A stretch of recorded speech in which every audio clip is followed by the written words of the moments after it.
na yan. Kasuhin lang ako. Kaarawan mo ngayon. Hindi na nabilisan to. Kapag kakainin ko naman yung luto mo eh.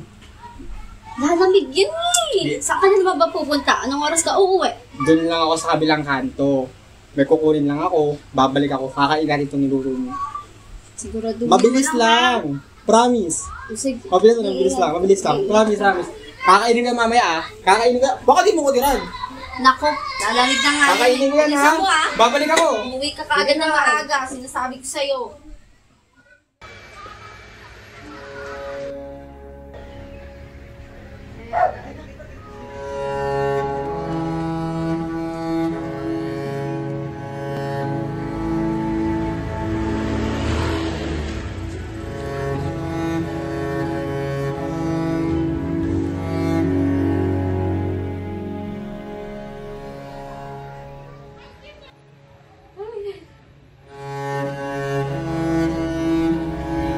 Saan ba yung bato?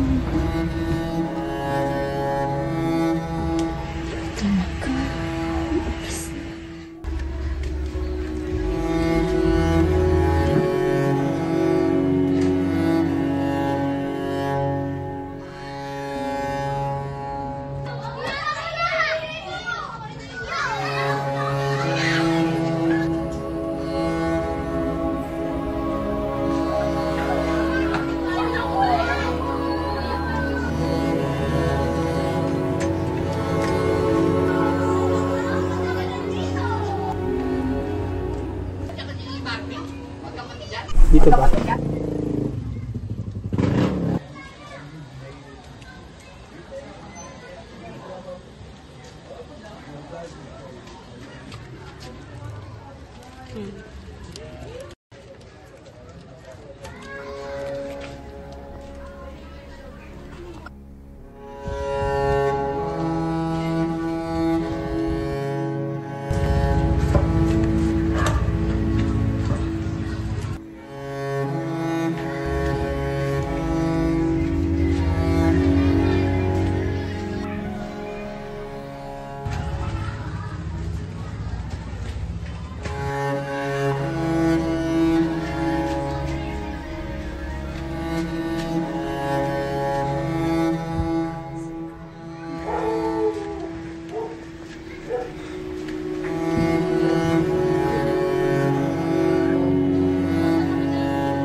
Saan ka na ba?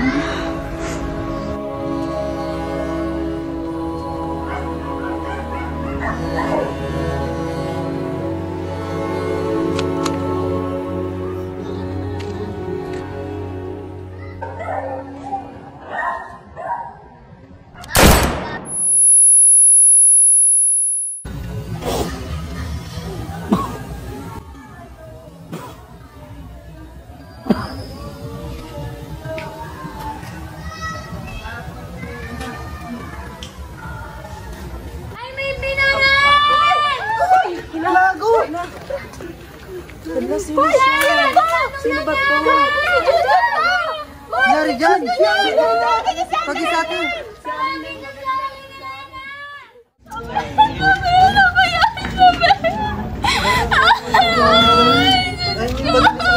Ano talaga kayo? Adik ako na.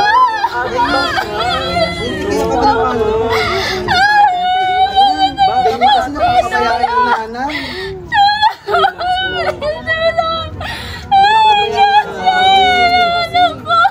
Saan ka pinarin? Ano pinarin?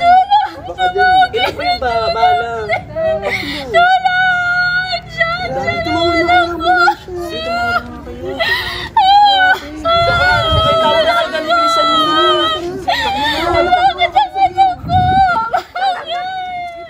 Mandigan nyo kayo ng tawag sa mga. Madilim na kahapon, ikaw ang mag-aahon. Sa piling mo, di ko mawawala ang korupsyon.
Grabe yung ginawa kay ano, kay Janjan. Mga pulis talaga. Kaya nga kung sino-sino na lang yung mapapagkamalan, kung sino na makita, patay. Kaya na talagang kaligtasan dito. Kaya nga, grabe yung kadimonyohan dito. Di na safe talaga dito sa mga laban siguro. Yun nga, siguro makakapag-aral or kasama pa natin si Janjan dito. And okay sana kung kasama pa ni Aling Elena si Janjan. Hindi sana maalagaan niya pa si Janjan. Pero ngayon, ayun, nakalitin na si Janjan. Patay na. Sana ma-deliver yung justice na yan. Para wala na yung mga corrupt na pulis dyan sa mga street na yan. Diba? Yun nga eh. Sana talaga makuha yung hustisya para kay Janjan.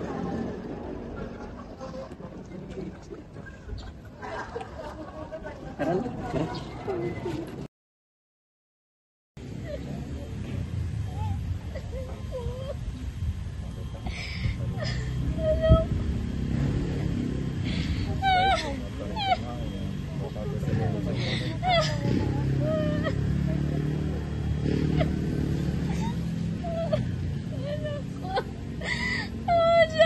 Nakikiramay po kami, Ate Elena. Hindi po tama yung nangyari kay Janjan. Parang araw din po, makakamit natin yung hustisya para kay Janjan.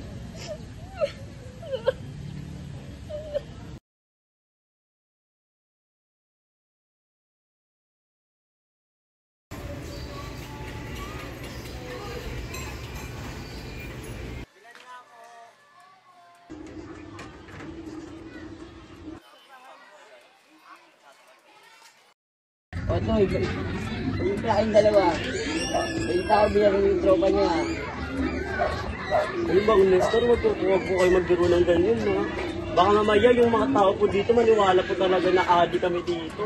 Gusto naman po, linis kami lang dito, gumagawa ng exam. Kaya nga eh, hindi niya kami idikit din sa mga supplier ng droga din. Kala ko talaga yung gano'n. Mang Nestor naman. Ay nako, hindi po kami kagaya ng ibang tao dito na kung ano-ano na lang po yung mga anong mga masasamang gawain. Kaya, Mang Nestor, wag po kayong ano-ano naman kung ano ang pagsasabihin na adi kami. Ano kami naman dito. Kaya mo na pare, tayo na lang umintindi.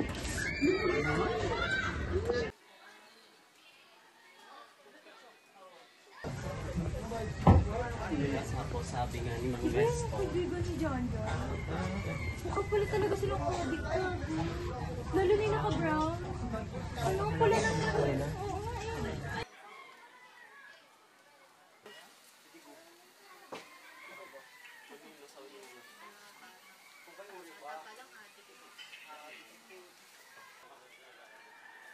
Tapos, syempre,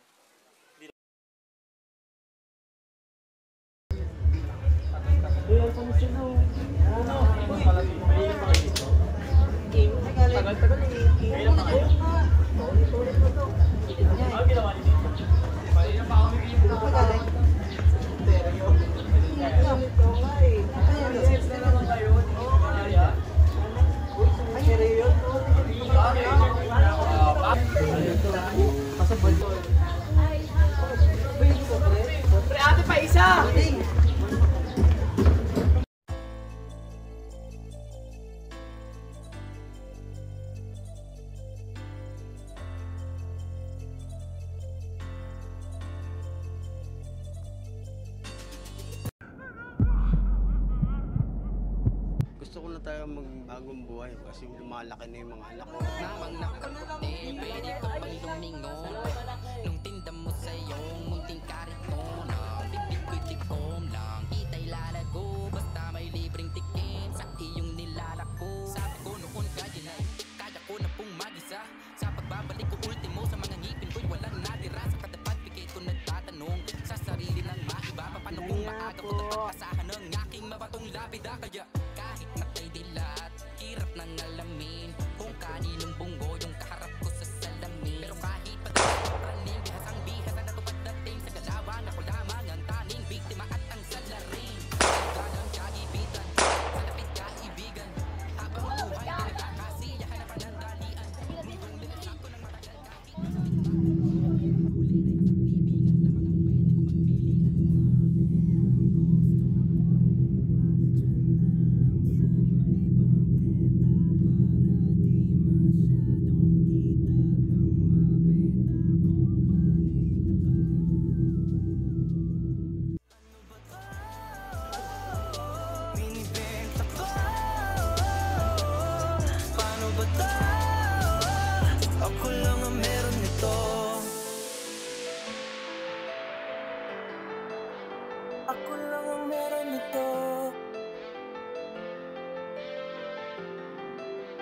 Ako lang ang meron nito.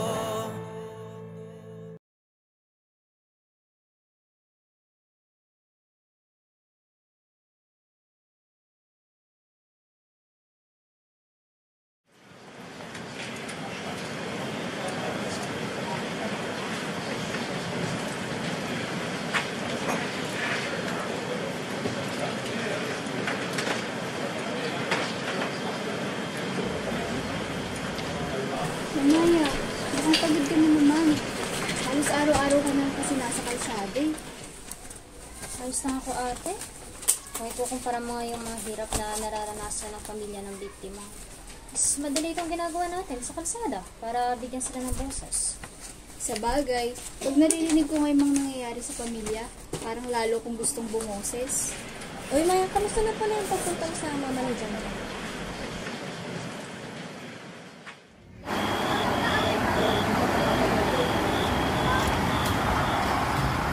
Magandang gabi po. Dito po ba nakatira si Aling Elena? Ako po yung, bakit po ako hinahanap? Ako po si Maya. Galing po ako sa grupong Karapatan. Narinig po kasi namin yung nangyari kay Janjan. Pwede po ba tayo mag-usap? Pasok po. Si Janjan, ang anak ko. Hindi naman siya masama. Nakapatay ba? Hindi naman. Nakaw? Hindi naman. Pero sabi ng mga polis, nanlaban daw. Hindi ako naniniwala. Simple lang ang pangarap ng anak ko. Gusto niyang maging teacher. Hindi ko hiningi. Pero lagi niyang sinasabi na gusto niyang iyahan kaming dalawa sa kahirapan. Pero ngayon, hindi ko na makikita. Nahihirapan akong tanggapin. At hindi ko alam kung sino ang tatakbuhan. Kaya nagpapasalamat ako. Nandito ho kayo. Na may matulungan niyo po ako na makamit ang hustisya na para sa anak ko. Tulungan niyo po ako. Huwag po kayo mag-alala, Aling Elena. Hindi po kayo nag-iisa. Andito po kami kasama po ninyo. Ipaglalaban po natin ang hustisya para po kay Janjan. At sa mga ina po na tulad ninyo na nawalan po ng anak dahil po sa kagagawa nila. Maraming salamat oh. Salamat pa sa tiwala. Nakakagalit pala talaga. Hindi man lang nabigyan ng tamang proseso si Janjan. Oo, sabihin na natin na adik siya. Pero tao pa rin siya. Kailangan niya pa rin ng tamang proseso, ng tamang gabay. Nice, kawawang Janjan, mga kalaban-laban. Araw-araw na lang lagi may bagong kaso, no? Grabe yung pagtrato nila sa mga adik. Lalo na sa mga kabataan. Nakakapagod. Pero kailangan lumaban eh. Kaya paano tayo makapagpahinga? Kung araw-araw may ina na nawawala ng anak at pamilya na nababawasan. Okay na tayo dito, no? Tapos na. Uy, Maya, yung deadline ha, pasa mo na lang kay Sir. By Wednesday yun. Okay, noted po. Una na ako ate, may asukos mo kasama sa bahay. Okay, sige. Ingat ka, Maya. Bye-bye. Kayong dalawa. Mauna na din ako. Kumain ka na ba? Tara, Gusto mo kain sabay na na tayo. Sige, ingat. Muna na kami. Sige. Bye-bye. Ayusin ko lang dito, tapos uwi na rin ako. Bye-bye.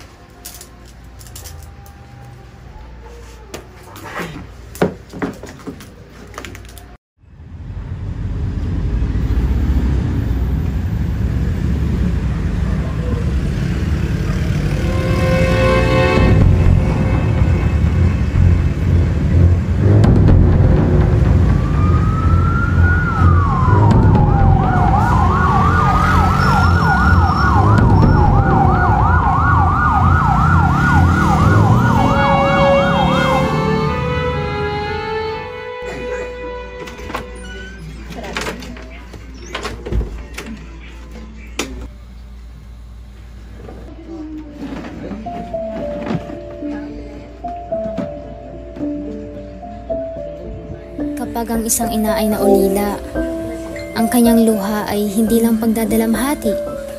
Ito ay panawagan. Panawagan para sa katarungan. Nung bata ako, hindi ko pa alam ang ibig sabihin ng salitang aktivista. Ang alam ko lang, isang araw, umuwi si Papa sa kabaong at wala nang paliwanag kung anong nangyari. Ang tanging bukang bibig lang ng tao ay isa raw siyang aktivista, NPA at kalaban ng gobyerno. Hindi ko alam kung masama ba si Papa, pero dahil sa nangyari, dito ako nagsimula na mamulat. Hindi naman kailangan na maging isa pa akong biktima bago ako bumoses at lumaban.